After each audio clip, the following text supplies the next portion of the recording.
দেখতে লম্বা লম্বা শলা শলা, তার উপর ভিজা পাতা মারা। হ্যালো, আসসালামু আলাইকুম। আপনি কি আপনার জীবনে হোকনের অভাব বোধ করছেন? অনেক দিন ধরে কারো হাতে হোকন খাননি, কোনো অকাম করার জায়গা পাচ্ছেন না? আর নয় চিন্তা, আজকে আপনাদের জন্য নিয়ে এসেছি হোকন খাওয়ার একটা বেস্ট আইডিয়া। তাহলে চলুন সবাই মিলে একসাথে অকাম করে হোকন খাওয়া যাক। এই হোকন খাওয়ার প্রথম ধাপেই লাগছে লম্বা পুরো মোটা 8 ইঞ্চি আলু, যেগুলোকে ইটার উপর ফেলে গগ করতে হবে। আর আমাদের রূপের আগুন দিয়ে গগ করে আলুকে ভালো করে সিদ্ধ করে নিব। তারপরে অতিরিক্ত ঠান্ডা হয়ে যাওয়া আলুকে হাত পা দিয়ে ডলে কষলে মধ্যে একদম গোটা গোটা করে নিব। সবে তো শুরু, এখনো এর লারিপোটা বের করা বাকি।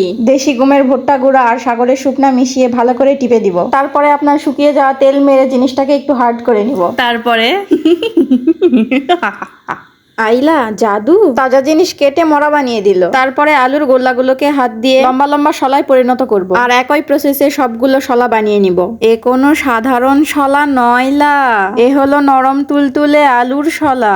আলুর এই শলাগুলো রেডি হওয়ার পর কড়াইয়ে পানি দিয়ে সাথে সামান্য তেল দিয়ে শলাগুলোকে শক্ত করার জন্য 5 মিনিট সিদ্ধ করে নিতে হবে। চিন্তার কোনো কারণ নাই, শলাগুলো সিদ্ধ হয়ে গেলে এমনিতেই পানির উপর ভেসে উঠবে। আর এভাবেই পুরো খামির থেকে সবগুলো শলা বানিয়ে নেওয়ার পর আস্তে আস্তে সিদ্ধ করে নিব। নামিয়ে নেওয়ার পর ঠান্ডা পানি দিয়ে ভালো করে ধুয়ে নিব, যাতে তারা একে অপরের সাথে চিপকা চিপকি না করতে পারে। উরি বাবা, আমাদের এক ডালা আলু শলা হয়েছে, এত কে খাবে? হ্যাঁ, আরে শুধু চিলি অয়েল বানানোর মতো একটু সময় দাও, পরে দেখবা তুমিই ভাগে পাচ্ছ না। তারপর শলাগুলোর উপরে দিয়ে দিব বারিক কাটি हुई लहसुन, थोड़ा सा प्याज, हरी मिर्च, लाल मिर्च और धनिया, और थोड़ा सा ग्रीन अनियन।